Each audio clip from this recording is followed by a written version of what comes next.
तो हेलो दोस्तों, नमस्कार। आप सभी का स्वागत है फिर से मेरे एक नए वीडियो में। तो जैसा कि गाइस अभी हमारे हिस्टोरी का चैप्टर 1 ईंट मनके तथा अस्थियाँ, यही पूरा चैप्टर अभी समाप्त हो चुका है। तो अभी यहाँ पर कुछ महत्वपूर्ण स्मृति भी दिया गया था जो कि बहुत ही महत्वपूर्ण है। इसमें से आपका 1 नंबरी और अति लघु उत्तरी जो प्रश्न रहता है उसी का उत्तर यहाँ पर दिया रहता है। तो अगर आप यहाँ पर ध्यान से पढ़ लेते हैं तो आपका जो भी बहुविकल्पी प्रश्न रहेगा इसी से मिलता जुलता रहता है और अति लघु उत्तरी प्रश्न, तो इसको ज़रूर पढ़ लेना चाहिए क्योंकि इसमें बहुत ही महत्वपूर्ण पॉइंट दिया रहता है। तो चलिए देखते हैं क्या क्या है इसमें। और अगर आपने इतिहास का जो मैंने 4 पार्ट बनाया है वीडियो नहीं देखा है तो आपको डिस्क्रिप्शन में वीडियो का लिंक मिल जाएगा, तो आप जाकर देख सकते हैं। चलिए वीडियो के यहाँ करते हैं स्टार्ट। हड़प्पा सभ्यता को सिंधु घाटी सभ्यता के नाम से भी जाना जाता है क्योंकि इस सभ्यता के अधिकांश स्थलों का विकास सिंधु नदी के घाटी में हुआ था। तो जैसे कि गाइस आपने पहला पॉइंट देखा, हड़प्पा सभ्यता को सिंधु घाटी सभ्यता के नाम से भी जाना जाता है। इस मतलब जो स्थल थे यहाँ के वो सिंधु नदी के घाटी में ज़्यादातर मिले हैं। दूसरा पॉइंट है, पुरातत्वविदों द्वारा हड़प्पा सभ्यता का समय 2600 ईसा पूर्व से 1900 ईसा के पूर्व मध्य निर्धारित किया गया है।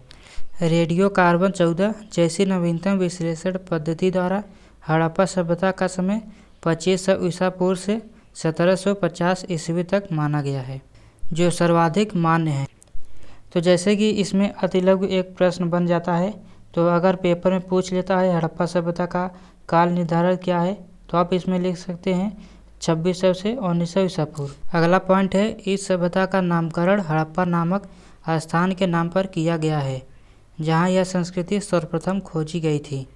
मतलब इस सभ्यता का नामकरण हड़प्पा नामक स्थान पर ही हुआ है। मतलब हड़प्पा नाम का कोई स्थान था, वहीं पर किया गया था इसका नामकरण। अगला पॉइंट है, हड़प्पा सभ्यता के प्रमुख केंद्र हड़प्पा, मोहनजोदड़ो, लोथल, धौलावीरा, कालीबंगन आदि थे। मतलब इसमें यह बताया गया है, जैसे कोई प्रश्न पूछ लेता है हड़प्पा सभ्यता के प्रमुख केंद्र कौन कौन थे, तो आप उसमें ये लिख सकते हैं मोहनजोदड़ो, लोथल, धौलावीरा, कालीबंगा आदि। ये आपका अति लघु उत्तरी प्रश्न पूछ सकता है। अगला पॉइंट है, हड़प्पा सभ्यता से संबंधित महत्वपूर्ण वस्तुओं में मोहरे, बाढ़, पत्थर के फलक व पकी हुई ईंटें आदि हैं।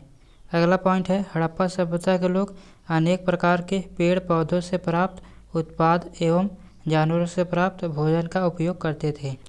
हड़प्पा सभ्यता के लोग बैल से भी परिचित थे। पुरातत्वविदों की मान्यता है कि खेत जोतने के लिए बैलों का प्रयोग होता था। मतलब हड़प्पा सभ्यता में बैल भी होते थे जिनसे खेती का कार्य चलता था। अगला पॉइंट है, राजस्थान के हनुमानगढ़ जिले में स्थित कालीबंगा नामक स्थान पर जुते हुए खेत के प्रमाण मिले हैं। हड़प्पा सभ्यता का सबसे पुराना खोजा गया शहर हड़प्पा था, परंतु सबसे महत्वपूर्ण शहर मोहनजोदड़ो था। मतलब जो खोजा गया पुराना शहर था वो हड़प्पा था और उसमें सबसे महत्वपूर्ण शहर मोहनजोदड़ो था। अगला पॉइंट है, मोहनजोदड़ो एक नियोजित शहर था जो 2 भागों में बटा हुआ था। मोहनजोदड़ो में गलियां एवं सड़कों को लगभग एक ग्रिड पद्धति से बनाया गया था जो एक दूसरे को समकोण पर काटती थीं। मतलब हड़प्पा सभ्यता में जितने भी गलियां एवं सड़कें थे लगभग सभी को एक ग्रिड पद्धति से बनाया गया था जो कि एक दूसरे को समकोण पर काटती थीं। मोहनजोदड़ो के प्रत्येक आवासीय भवनों में एक स्नानागार होता था तथा कई मकानों में कुएं भी मिले हैं। अगला बिंदु है, हड़प्पा सभ्यता के विभिन्न स्थलों के कुछ समाधान मिले हैं जिनमें मृतकों को दफनाया गया था। हड़प्पा सभ्यता के शिल्पों में मनके बनाना, शंख की कटाई, धातु कर्म, मोहरे एवं बाट बनाना आदि शामिल थे। नागेश्वर एवं बालाकोट से शंख प्राप्त किए जाते थे। पुरातत्वविदों ने राजस्थान के खेवड़ी क्षेत्र की संस्कृति को गणेश्वर जोधापुरा संस्कृति का नाम दिया। मेसोपोटामिया के लेखों में वर्णित मेहुला संभवतः हड़प्पाई क्षेत्र था। हड़प्पा सभ्यता में विनिमय बाटों की एक सूक्ष्म प्रणाली अथवा परिशुद्ध प्रणाली द्वारा नियंत्रित थे। हड़प्पा सभ्यता में एक पत्थर की मूर्ति मिली है जिसे पुरोहित राजा की संज्ञा दी गई थी। यह नाम आज भी प्रचलन में है। हड़प्पा सभ्यता के पतन के एक या एक से अधिक कारण माने जाते हैं, जिनमें जलवायु परिवर्तन, वनों की कटाई, लगातार बाढ़ आना, नदियों का जल सूख जाना, जल स्रोतों का मार्ग बदलना, कृषि योग्य भूमि का अत्यधिक उपयोग आदि प्रमुख हैं। तो जैसा कि गाइस ये प्रश्न बहुत ही महत्वपूर्ण है।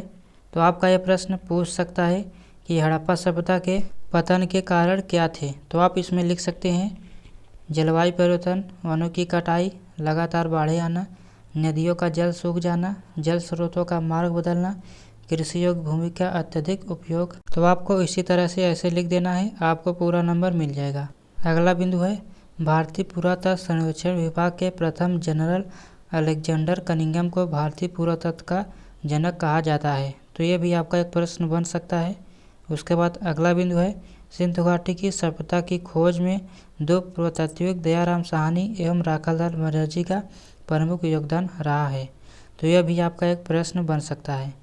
उसके बाद अगला बिंदु है 1924 में भारतीय पुरातात्विक सर्वेक्षण विभाग के तत्कालीन महानिदेशक जॉन मार्शल ने संपूर्ण विश्व के समक्ष सिंधु घाटी में एक नवीन सभ्यता की खोज की घोषणा की थी। अगला बिंदु है हड़प्पा सभ्यता के उत्खनन से प्राप्त वस्तुओं के परीक्षण से ज्ञात होता है कि इस सभ्यता के लोग मातृ देवी एवं आद्य शिव की पूजा करते थे।